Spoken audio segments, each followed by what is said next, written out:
So I believe we should be live here, Sammy. Great to see you tonight. Obviously, this is the wealth debate, and we obviously have a lot of fun when we do this. And I'm just making sure I get onto the chat room and everything. So if you guys are out there in any way, shape, or form, and I know I see some people on the live numbers there, if you can say hello, whatever you want to say. Great to see you. Or if you just want to say Pip is cool and Sam is not, that's completely fine as well. Let us know who's out there. I will definitely say hello to you. If you have anything that you want to talk about, we had some people from this week that gave us some different topics they want us to talk about, or some things that they want Sam to talk about, which I think I love that, because I can just sit back here and say hello to you on the chat box. So once again, welcome to the Wealth Debate tonight. And please let us know who's here and what in the chat box, and we'll say hello. And take it away, Mr. Sam. How's everybody doing? Welcome to the Wealth Debate show. We're going to be talking about all things wealth, the good, the bad, and the ugly. I'd like to open up with some news. There's some concerns about some people worried about inflation. They believe the market has receded and had a couple losing weeks because there's a fear that there's inflation is going to be on the rise as rates rise. The bond market seems to be moving up, so the yields are moving up, which is typically good for savers. They'll get a little bit more interest on it. That being said, the concern of inflation would need to be fueled by a combination of infusion of capital from the government. In addition to that, a huge spike in GDP and the job market growing at an accelerated rate. So some people believe that's going to happen. Obviously, there is still a talk about another COVID bill. I believe, let's see, it's 1.9 trillion relief package. It was passed by the House on Sunday, so they're looking to pass that bill and get that money to Americans, which will help. I don't know if it'll be enough to concern us with inflation, if not coupled with actual job growth. So if there's a huge spike in job growth and the job market goes on fire, we could see some inflation. It'll be difficult to see that, considering the change in shift that COVID has caused, and the amount of income that's going to be available to do that. I think there's going to be some catching up to do for a little bit over the next 12 to 24 months. So it's possible inflation can be generated by continuing to infuse capital into the market. It's going to be some time to see that happen, but there was some jitters in the market about that. So the other news I just got, which I don't know if it's wealth debate worthy, was the SpaceX rocket. Do you see this, Pep? Blew up. It blew up. The SpaceX Starship prototype rocket explodes after successfully landing at high altitude flight test. So that's a little bit scary. if you were booking a flight later this decade, you know what I mean? Like, or you could be saying, "Good, let's get those bucks out." So, yeah, you got a flight booked on that to see the globe. You might want to rethink which is that in 2022 or 2023, even 2025, to make sure all the kinks are out of the rocket. So go ahead. I want to say this. I find it interesting, and I may get the names wrong, but don't we have multiple people, multiple billionaires competing on that? Isn't Elon Musk is part of it? And then also, I think Bezos is doing something. And I think also the guy from Virgin, Branson. Branson, yeah. Aren't they all, they're not working together, are they? No, I think Branson's got his own thing going. I don't know about the guy from Amazon. I thought he had some hands in that some way. I mean, not that they don't have the capital to do it, but it just seems to me, why would they be doing? I guess it's free enterprise is why they're doing it, because if it becomes something, it's something we've never I mean, it'd be brand new. And this is an example of something created from nothing, wealth created from nothing that didn't exist before. Now there's a serious future, at least believed future, of space flight as not only recreational, but it could be also accelerating at some point travel time, going that way. I'm not sure how that all works, but definitely it's a brand new market, and the money's out there.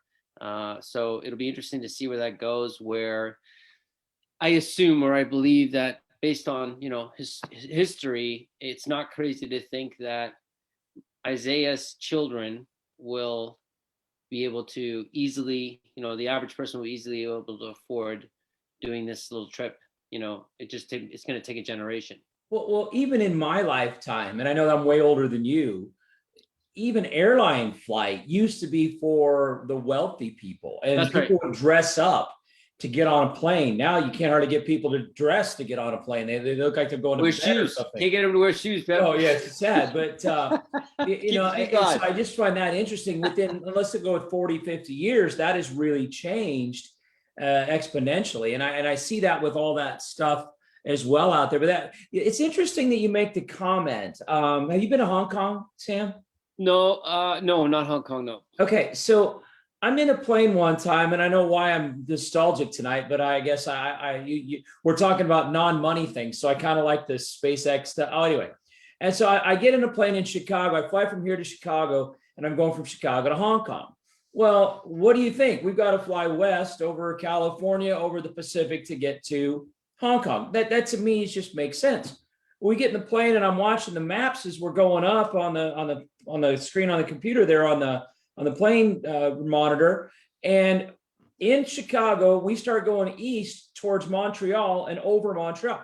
We literally went over the North Pole to get to Hong Kong because it's shorter, more fuel efficient, and the quickest path between those 2 points. It's hard to imagine that, but it really is. So when you say it actually may be quicker to do that, I mean, obviously the rocket type technology is going to make it faster. So there might be some huge benefit, not to mention the science side of that, if they're able to do some different things with space travel, that they can go some different places down the road. So interesting. Yeah, it's going to be an interesting future, as it always is. And that makes me sad a little bit that I won't be able to hop from one planet to the next in my lifetime. That would be so cool.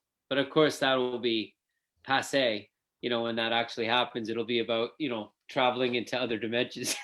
Well, if you think the weather in the winter in London is bad, try a summer on Mars. I don't think you're going to be happy. I don't think you're going to be real happy for the weather there. But anyway, go ahead.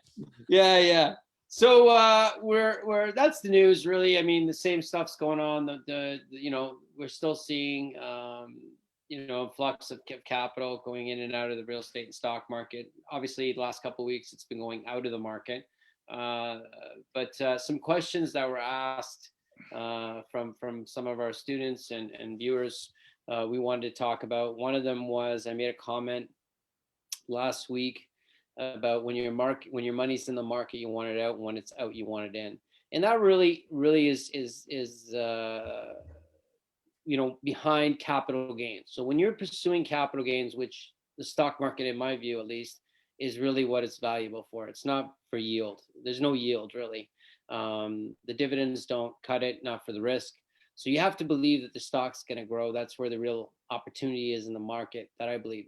So going up and down, right? Making money on the way up and making money on the way down. Obviously, there's money that can be made sideways. You can rent out your stock, something called covered calls. But the reason I say when the money's in, you want it out. So when the money's in, if you don't get it out, you can't count the profit. You can't count any profit, right? If the money's in, any gains are paper gains. We call them paper gains. So you need the money actually out before you can capture that gain. So when the money's in and it's made money, you want to take it out because you don't want to suffer a loss, and you can't realize those gains. But when the money's out, it's doing nothing, right? It's making nothing. In fact, it's deteriorating in cash. So you want it back in. So there's a desire when it's out to get it in. When it's in, I got to get it out to capture the profit. So this is really not just the stock market. This is capital gains, the pursuit of capital gains. Same with real estate. And I learned this from Pip actually. If your house goes up 3 years in a row, double-digit returns, time to sell. Just sell it. Could take you a decade to recover that in cash flow, in the risk that you take. So if you buy a house and 1 year it goes up 12, another year it goes up 15, another year it goes up 11, time to sell, because the average appreciation rate is really around 5 or 6%, right? So that the market is going to have to adjust to that, right? Either the value of money is going to decrease, but the amount of cash in the market is going to increase, right?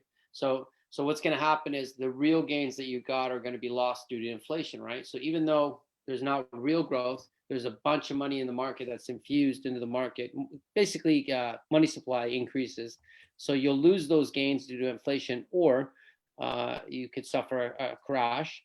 And or if you measure it against cash flow, it might take you a decade to get that money back in cash flow that you could be gaining right away. So again, if and that's a pursuit of capital gains. House goes up 3 years in a row, double digits, sell it. Same thing, right? I want my money out. Can't count the gains till I sell the house and redirect the capital somewhere else. Because once that money's out, once you sell the house, it's idle. It's useless to you, really. It's money is least valuable when it's static. Least valuable when it's static. It's like saving. When we talk about saving money, you can't.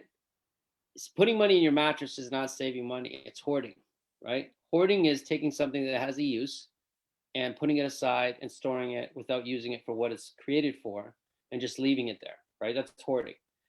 When you take capital and you put it in the bank, or you put it in the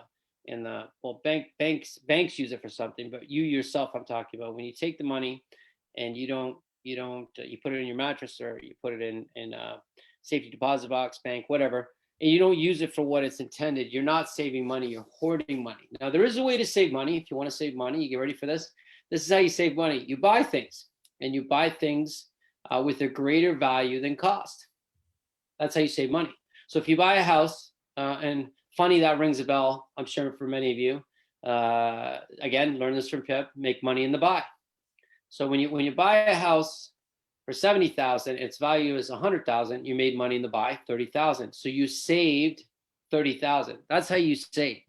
Real saving is buying things. You can't save unless you buy things. In my view, you can't save any money unless you buy things. Having money sit and do nothing is hoarding. So I want you to consider the idea that cash flow, and I'm sure you've heard this, cash is king. That's not what we believe. We believe cash flow is king. Cash flow is king. So if I could take money and I can convert it into cash flow by investing, that's the real power of money and capital and access to capital. If you make, so let's say you make $5,000 a month, or even $2,000 a month, doesn't really matter. You should be thinking to yourself, how much money do I need to invest to get that 2,000?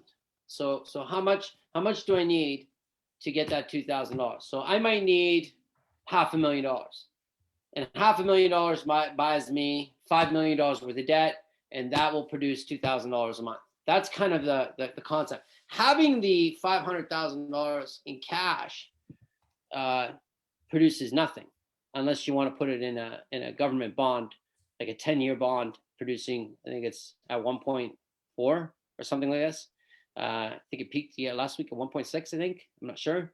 But the bond yield is low. So if you want to produce income, then you use money to create leverage, right? To buy debt and then produce that income. Income is what you want. Now, that's one piece of the puzzle. The other piece is obviously capital gains, and that's where we were talking about, when your money's in, get it out. When your money's out, get it in. So really, those are the two primary approaches. A third one being, being a lender, which I think is a wonderful idea. Now, if you're a lender, like a lender lending at these rates, not a great time. But if you borrow money and you lend it, it's a wonderful time. It's a great time to borrow money and lend that money, just like our friends at the bank do. So great time for that. I was talking to some students producing some great yields, 10 and 15 short term. That's awesome, like excellent. It's a great time to borrow money at 2-3% and lend it out at 6, 7, 8, 9, 10%. That's wonderful. And if you do the math on that, that's obviously an infinite return. So definitely some opportunity for the active investor. People looking at things that we can do. Those are some of the things that we can do to take advantage of the current situation. I hope I answered your question about the meaning behind when my money's in, I want it out. When my money's out, I want it in. And love that you're contemplating these, you're thinking about these things and wondering what they mean and how you can use these things to get involved. There's going to be and continues to be great opportunity in the markets. It's just about applying the right approach and strategy that will allow you to capitalize on the current state of change, which is what we want. We want change. Change is what creates opportunity. Opportunity creates profit.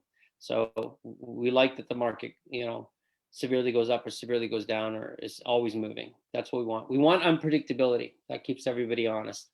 That's why we don't like the government getting involved in the markets. They create predictability, and that's a disaster.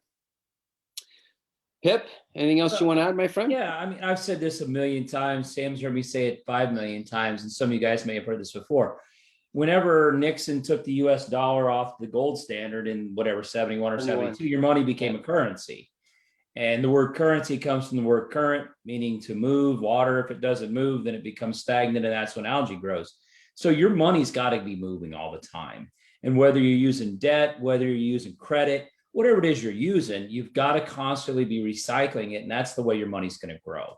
Stagnation is not a good thing for your money to be sitting there because it's losing value just through the traditional means of inflation every day. So Sam's right. And I know it almost sounds weird. When you got it in the market, you want to get it out. When you got it out of the market, you want to get it in.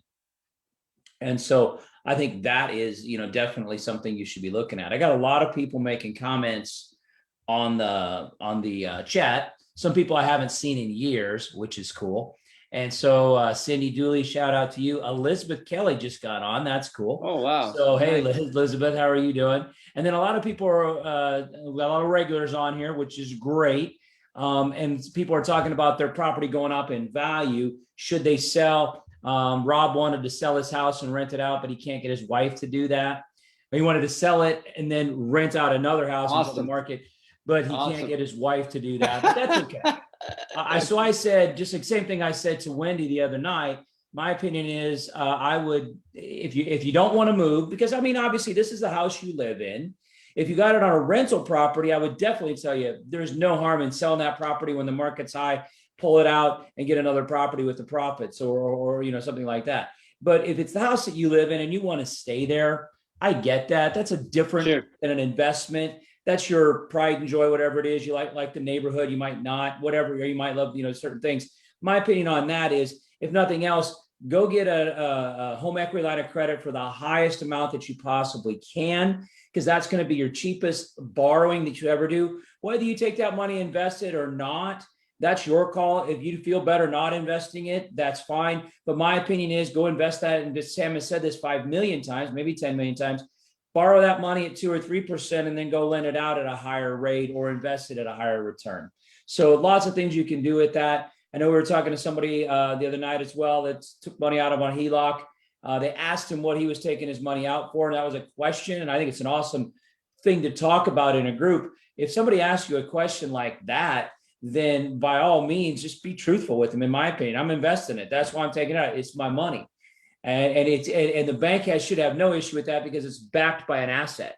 If you go do a personal loan with the bank based on just your good looks or your income ability, that's a little different thing. But if you're borrowing money against your house, they've got whatever you want to call it, probably the safest asset they probably could to lend you money on that. So that's just my 2 cents on that. Boy, yeah. Elizabeth gets on here and everybody knows Elizabeth, which is awesome. So Elizabeth saying hi to everybody, which is beautiful. I love it. To me, this has become quite the little just It's too bad. I mean, maybe we ought to do this more on Zoom, but I don't know how that would all work, where we could all see each other and say hi that way. But we'll worry about the technology down the road. But yeah, that'd be kind of fun to do this on a Zoom call sometime as well, Sam. So one of the reasons, yeah, agreed. And one of the reasons that it might be a good time to sell property is because the interest rates are so low, right? So to continue to fuel the market, it's actually, let me step back. It's actually better to buy a property when interest rates are high than when they're low, to buy a property. Okay. So it's better to have a higher interest rate mortgage than a lower one. So it's better to have a mortgage at 12% than it is at 1%. And this is the reason why. So I know it sounds counterintuitive. You think, well, why would I want to pay more interest? Well, it's not necessarily just interest you have to look at. It's the cost of ownership. So when interest rates, so we have $100,000 house, saying the interest rates are right in the middle, 6%. So 6% interest rate, $100,000 house. If interest rates went up to 12, the value of this property would come down. And the reason the value of the property has to come down is because the cost of borrowing is so high that the person can't afford to buy a $100,000 house anymore. They can only afford to buy, say, an $80,000 house. So the house has to come down in value so it can be purchased with the cost of borrowing. This is the cost of ownership. Now, if the interest rate was 6 and it dropped to 1, now this $100,000 house becomes 120 or 130,000. Why? Because a person can afford to pay more for the house because the cost of borrowing is so low. Okay, because the house cost of borrowing is so low. So I hope everybody follow that. Interest rates go up, property values come down, right? Real values come down. Interest rates go down, property values go up. Because, and this is what it comes down to. If you make $2,000 a month, you can only afford so much house, right? Based on interest rates. So if I make $2,000 a month and it's 6%, $100,000 house, I can afford to pay the 6% and the mortgage for the $100,000 house. But if the interest rates go up to 12%, because the cost of borrowing is so high, my $2,000 now can't afford this $100,000. So this actual house goes down to adjust for the higher interest rate, and vice versa when interest rates are low. So it goes up because my $2,000 can buy, a more expensive home, but it ends up being the same home. It really does. It ends up being the same home, right? So, and if you're wondering about that, is it the same home? Of course it is. That's why your property values are going up. It's the same house. Nothing's changed with the house. You haven't done anything with the house. It's going up 30, 40, 50, $100,000. You didn't do anything to the house. It's just going up. So, and this is the main function of that. The main reason behind that is the interest rates dropping because someone can afford to pay more for that same house because the cost of borrowing is so low. So that being said, when interest rates are low and property values are up here, right? What's more likely to happen? Interest rates are at 1. What's more likely? It go to -6 or it go up to +7, right? It's more likely that the rates are going to go up over time than down over time, right? The only time it will continue to go down is in deflation. Horrible thing to happen. We talked about that. But, so is hyperinflation, obviously. If it went up to 12, from 1 to 12 overnight, that would be horrific. But more likely, we're going to see interest rates go up. So as interest rates go up, what properties have to do? They have to go down, right? So if my interest rates are up here, my property values are here, as interest rates down, what happens? Property values go up. So if you're looking for capital gains, the value of the property, the asset actually going up, it's better to buy at high interest rates and sell at low interest rates. So at low interest rates, we're going to get a great price. At high interest rates, great time to buy. I hope that makes sense. I hope I explained that well enough to appreciate at least the point of the effect and impact of interest rates do not change your income. Your income's your income. So you'll either pay more for the house and less for the cost of borrowing, or higher for the cost of borrowing and lower for the house. Go ahead, Pip. Well, I was just going to say, I can use that in my investing history, that story to a T. I started investing in 2002, and interest rates at that time were right at 10%, 9%. You could maybe get if you got lucky, an 8.5% loan, and that was with a good credit score. So it wasn't like it was a high risk loan.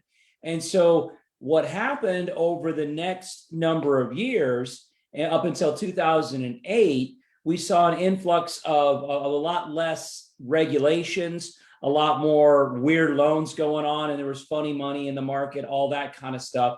And what happened was throughout that entire time, you can also go back and look at the interest rates kept going down and down and down. And so finally in 2008, they just really bottomed out. But in that entire time, what was happening to property prices from 2002 to 2007, they were going up like crazy.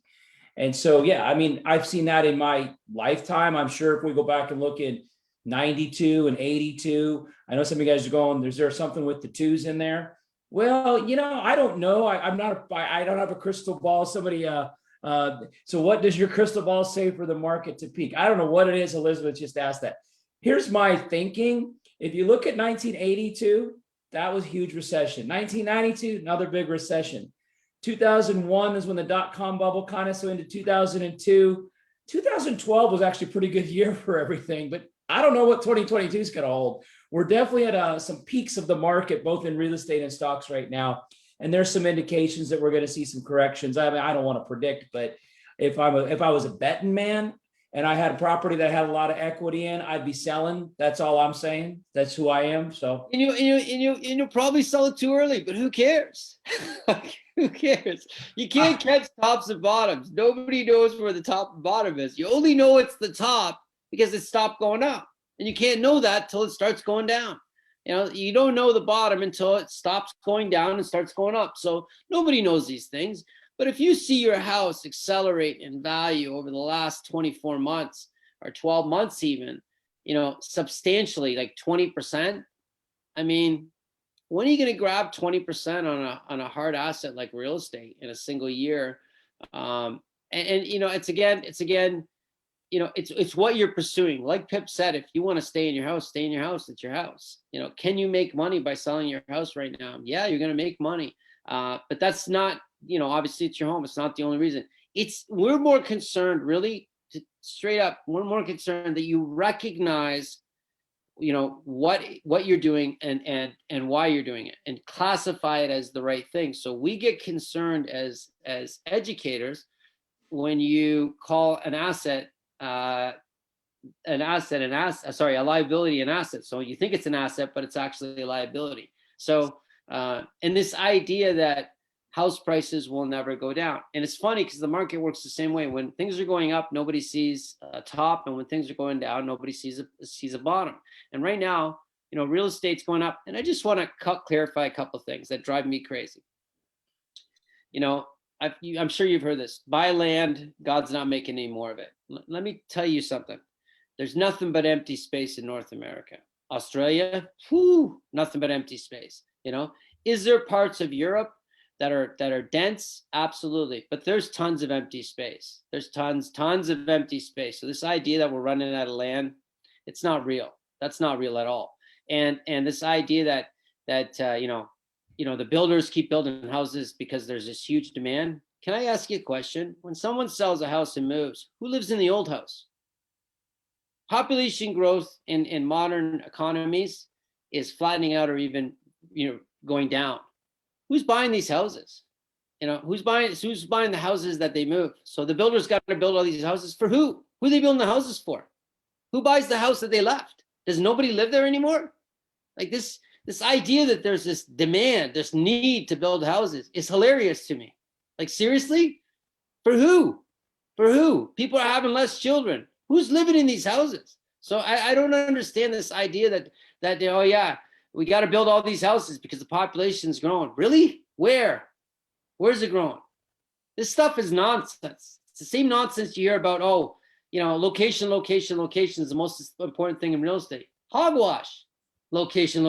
If a property makes money, it's a good property and the location is good. If it doesn't make money, I don't care where it is. It could be downtown New York. If that thing loses money, I'm not going to call it an asset because it's in Times Square. That's foolish. That's ridiculous. That's just a reason for someone to overcharge you for a supposed asset that doesn't make money. This is ridiculous. Things that make money are assets, things that don't are liabilities. Don't get sucked into this jazz about trying to justify why the market's going up. It's going up for one reason only. Interest rates are down, money supply is up. That's it. There's a fake, this idea that these houses are worth more. I mean, it's the same roof. It's the same bricks. It's the same yard. You haven't done anything to your house and it goes up 20%. You're like, oh yeah, I planned the whole thing. Really? Do you plan for the losses too? Do you plan when it goes down? This stuff is nonsense. This stuff is nonsense. The reality is simply this. The markets go up at an average rate based on real things in life. Taxes, maintenance and insurance, and inflation. And the rate it goes up is those things, plus the cost of ownership, plus the average increase of income per year, which is 1%. 1%. Somebody can afford to buy the same income, they're going to afford to buy a house that's gone up 20%. How's that possible? Your income went up by 1% last year. You're going to afford a house that went up 10%? Like, what? This stuff is ridiculous. This stuff is ridiculous. It doesn't mean, that it doesn't happen in the market. It does, but ask yourself why. Your income goes up 1%, but your house goes up 20%? That's normal? Why? Who's buying these houses? Who's buying these houses? This is real estate and the stock market and all that stuff. Understand the law says one thing. The intrinsic value of these things is a big fat zero. It's zero. As soon as you think that value is real, you're in trouble. Pip? Well, I just have to laugh a little bit because every time we do this, and some of you guys are regulars on this, you'll notice that Sam seems pretty controlled for the first 20 to 25 minutes. But when we hit the bottom of the hour, it's the Tim Hortons that kicks in. I don't know what it is, but he starts doing this and he's tapping his desk and he's got his face all contorted. It's really quite funny for me to watch, but it's at the bottom of the hour every time we do this. And I'm thinking when we first started this, my thought was this is going to be a 30-minute, just get in and talk and then get back out. And every time we get to the bottom of the hour, Sam gets on a rampage. And then I'm just sitting here for the next 25 minutes going, wow, when is he going to shut up? But that's the way it is, Sam. You got it. You're on. That's just frustration on what you hear and what we think we understand. And you got no chance in this game if you don't understand the rules. Some of us don't even know it's a game. It's not even a game. It just feels rigged, and you don't know why. There's rules to this game. There's laws as real as the laws of aerodynamics. Wealth has rules and laws, and when we don't know those laws, we're a leaf in the wind, and it just blows us one way or another. And there's something disheartening about a man who feels that he has a man or woman. Obviously, when I say man, I mean man or woman. People who don't feel like they have a future, they don't want to get out of bed in the morning. And if you feel out of control of your environment, that can be a serious, debilitating mindset. And unfortunately, money's something we deal with every day. And and that's not the unfortunate part. The unfortunate part is if we don't understand how to use it, how it works, and where it belongs in the hierarchy of our needs, this can be tragic. And it's scary because that tragedy can be passed on. That phobia can be passed on to our children and the people around us. So, yeah, pay attention to your thoughts and what you think and how you perceive wealth and money, and it'll give you some insight on where you are and where you might be in the next 5 or 10 years because of those beliefs that we have about money. And I speak this from personal experience. Obviously, I was very much petrified of money. And so much so I devalued it to nothing. So you can imagine it's difficult to build wealth if you think that money has no value, wealth has no value, and you think, at one point I thought that wealthy people were crooks. I got rich by being crooks. So if I don't want to be a crook, I can't be rich, is what I was saying to myself. So every time I built up wealth, it didn't last because I had that mindset. So it takes time to rearrange this, but we promise, when you change this, you change what's in here. You really do. Well, I find it interesting because you guys see Sam now. You've seen him in the last 3, 4, 5 years. I've known him a lot longer, and he wasn't like this when I first met him. Passionate, but maybe in a little different way. And so we're getting a lot of comments about loving your passion about property or about real estate or whatever it is, money in general. And you can't hide passion. I know for years, and I'm sure Elizabeth, you got this as well when you would teach 3-day classes. Sam and I would do a lot of 3-day presentations. And when you do a three-day presentation, it's a lot of energy. You're on for 10, 11 hours a day. And I know when I would always stand up there on the first part of the weekend and I would say, by Sunday evening, I'm going to have as much energy as I do right now, maybe even more. And people are like, there's no way. And when you do, they're like, how do you do that? Well, I'd love to say it's that I'm in perfect shape and I eat real healthy. Those two things are definitely not the truth, because we usually have a lot of pizza and chicken wings and things like that, but it sure is fun. But the reason you can go with all that have energy that long is passion, and you can't hide that. And that's why I wanted to do this. Well, Sam talked me into doing this wealth debate. I said, I don't think we're going to debate much because we have a lot of the same thought processes. Wendy Langenfelder said we ought to get a banker on here to argue with you. I said, well, bring him on. Sam would love that. I want to put this out there right now, Wendy. I have no desire to argue with anybody. I'm the youngest of 6 kids. I learned a long time ago, I'd rather be happy than right. So, but Sam, he would love to do that. He'd love to have a discussion. It won't be an argument. It'll be a discussion. So, so what to do with the money if I decide to sell the rental unit? Core ask. So you sell your. I'm assuming he has equity in the property. So he's going to make money in the sale of the property. Okay. So if you're open to continuing to be open to real estate, you can shift the rental property money into another area of the country that hasn't caught up in appreciation, which should afford you a cash flowing property. Because I'm guessing, of course, but I'll bet that property, if you bought it now, it wouldn't cash flow without some creative financing. It wouldn't cash flow.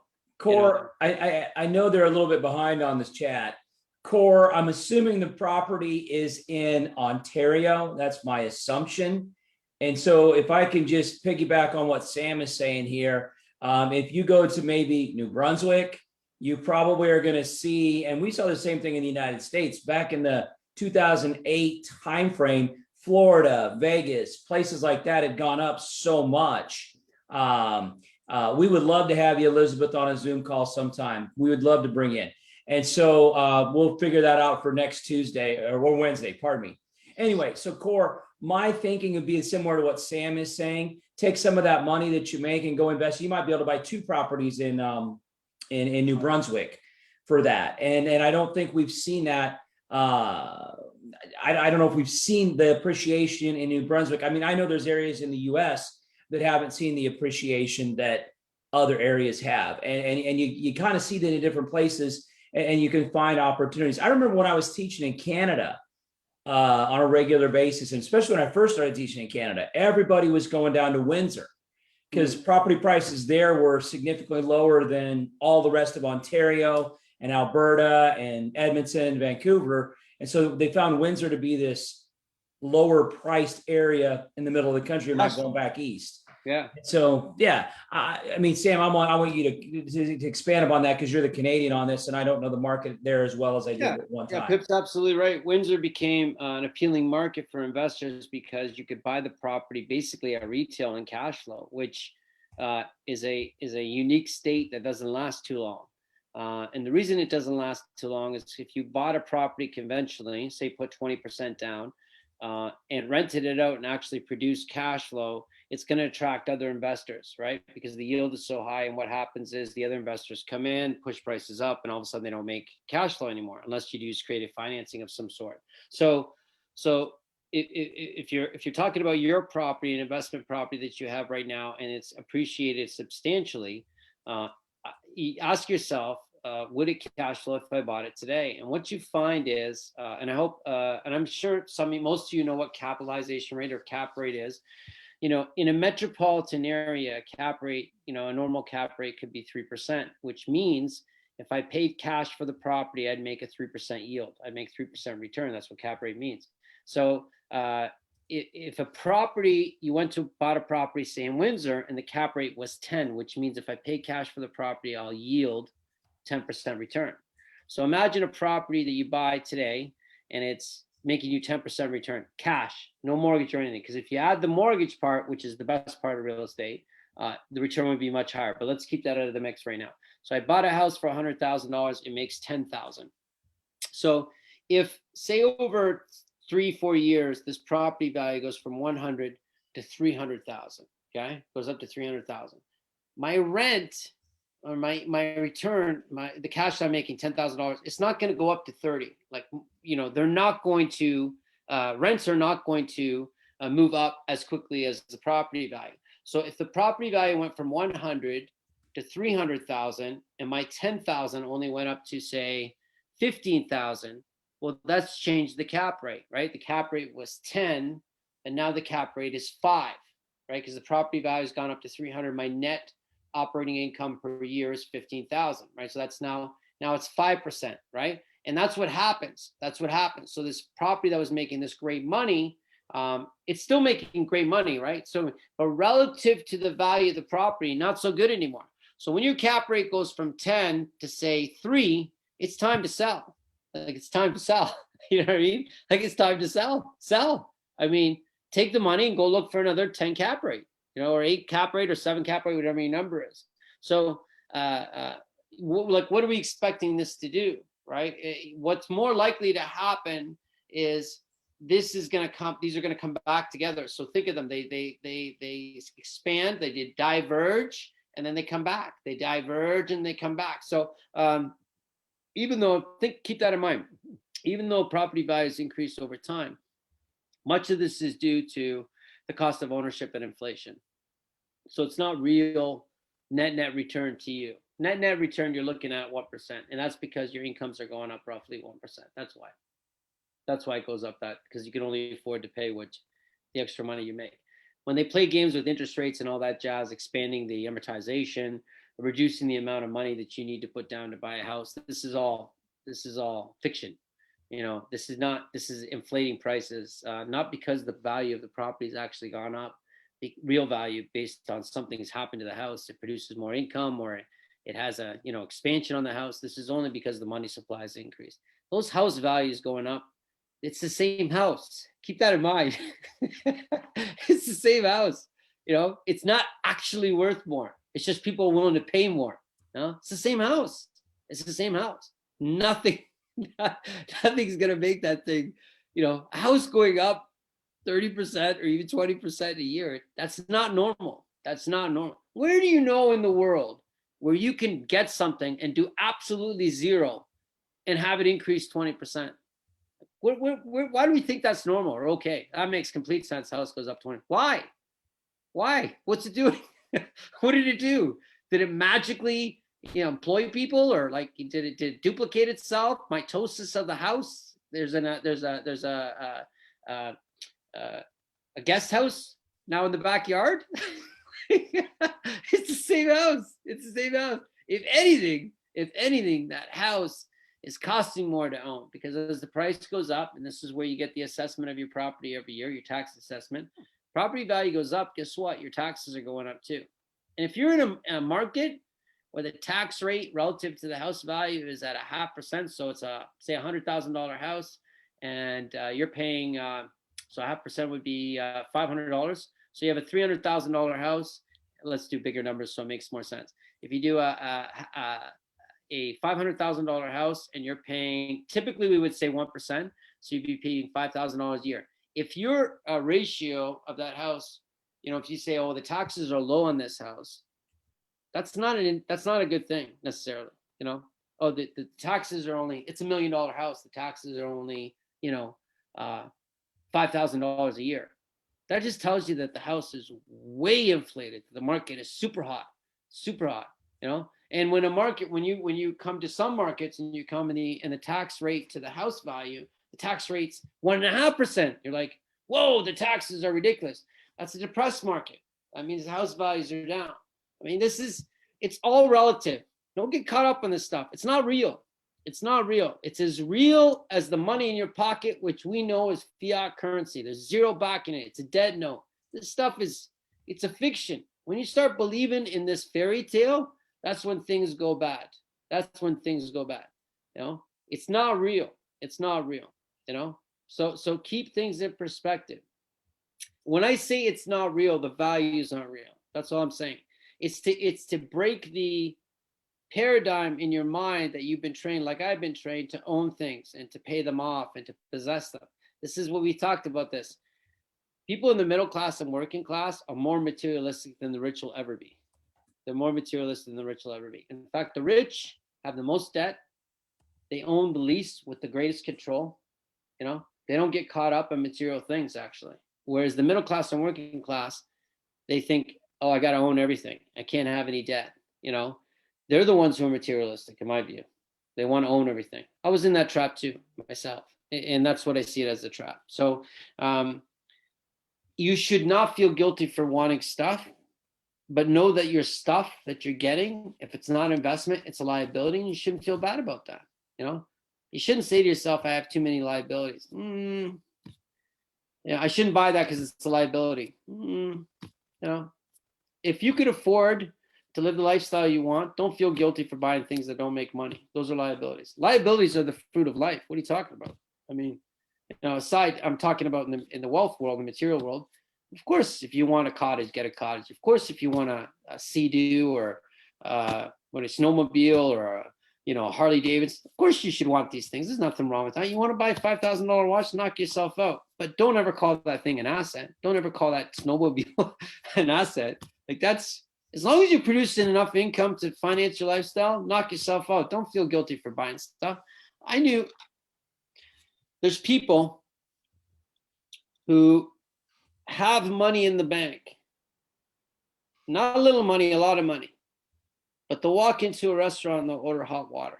And why are they ordering hot water? Because they're going to pull a tea bag out of their bag, the purse, and make tea, because they don't want to pay for the tea. Even though they got all this money in the bank, millions in the bank, they're still poor in here, and they're constantly afraid people are going to take what they have. This is not rich. Your bank account doesn't dictate that. I'm sorry. It's more than that. It's up here. It's up here. It's mindset. Remember when you were a kid and you didn't understand money at all? Most kids, and it's a blessing, not everybody goes through that, but most kids think they're wealthy and they're rich because of the family around them. The fact that they have a house, they don't know these comparisons. They don't know how to covet. We teach them all these things, that they don't have enough, that they got to get the new shoes, that they got to get this and they got to get that, and they don't have enough, and they're not the right body type, and they don't look the right way, and their hair's not right. That's all stuff that we train them. We train them to do that. Kids think they got everything by the tail. When you're a kid, you remember that. You didn't think about the stuff, and you were so hungry to be an adult, right? So you can embrace all these responsibilities. All this being said, just recognize this is a mindset challenge more than anything. Your problem isn't, let me say this, money's not going to solve your money problems. Money will not solve your money problems. Give you $100,000, your IQ is not going to go up by 20%. I'm sorry, it doesn't work that way. So money is not going to solve your money problems. The only thing that's going to solve your money problems is what's up here. This needs to change. And promise, what's in here will change. But until you change this is always going to be closed, and there's never going to be enough. And you don't realize you're squeezing the money right out of your hand, the opportunity right in your hand, and nothing can get inside because you're like this, because you were trained for it. You're better than that. You can do better than that. Pipper? Well, it is 10 till the hour almost. And so we are definitely getting to that time of the day. So a couple things, housekeeping wise, I'm going to ask you guys to do some stuff. And Elizabeth, I know we'll talk to you this week, or we need to talk this week about getting you on here as well. So we'd love to have you on here, Elizabeth. A lot of people know Elizabeth that are on here. And so anyway, we'll definitely talk this week. Do me a favor though, if you guys could share this video, if you do it on Facebook, or go watch it on the YouTube channel, we would definitely appreciate that. And so been noticing something says debate, but it is really more Sam's soapbox. Well, Pip moderates the chat. That's pretty much what we do. Maybe we mistitled this, but it's okay. Maybe it should be the wealth rant. Maybe that's the wealth rant. There you go. And we can maybe change it down the road. We want it to be a debate. Somebody say something. See it now. Just come on. Well, one of the questions they have, they want to hear the history of credit. They want to talk about we need to talk about the history of money. There's a lot of different things that we can talk about there, I think. So yeah, No, no, we'll no, no, obviously no. talk more Sorry. about that. I What? got sidetracked. I got sidetracked with the question about money and money out. But you know what, Pip, I'm putting it on you, pal. We're Yeah, gonna of talk about the course. history I got credit. nothing better to do than try to manage you for a night. That's The always history fun. credit. We're gonna talk about the history credit. I promise you, I will talk about that. So next Wednesday we'll be doing this as well. Tell other people about it. I see some new people tonight that I haven't seen before, and so great to have you. If you think anybody will enjoy or benefit, or anybody that would like to debate Sam, I want to see that. Yeah. And so yeah, definitely love having you guys on here. And like I said, share this with other people. Tell other people about it. It's always Wednesday nights, 8 o'clock Eastern. I can't think of too much else. We have another class coming up on Monday at 8 o'clock. Is that what it is, Sam? I think I believe so. Yeah, 8 o'clock. it's a 90-minute class on Monday night. If you have questions about that, you can definitely send it to me in the chat, or send it to me on a private message, and we'll let you know about that. So I can't think of anything else tonight. You got anything else, Sam? Just be good to yourself and give yourself a break, and wake up tomorrow and realize all wealth is created, and you have the ability to create wealth from nothing. This is the goal. Well, you're going to be all right. You're gonna Talk be to you all right. guys soon.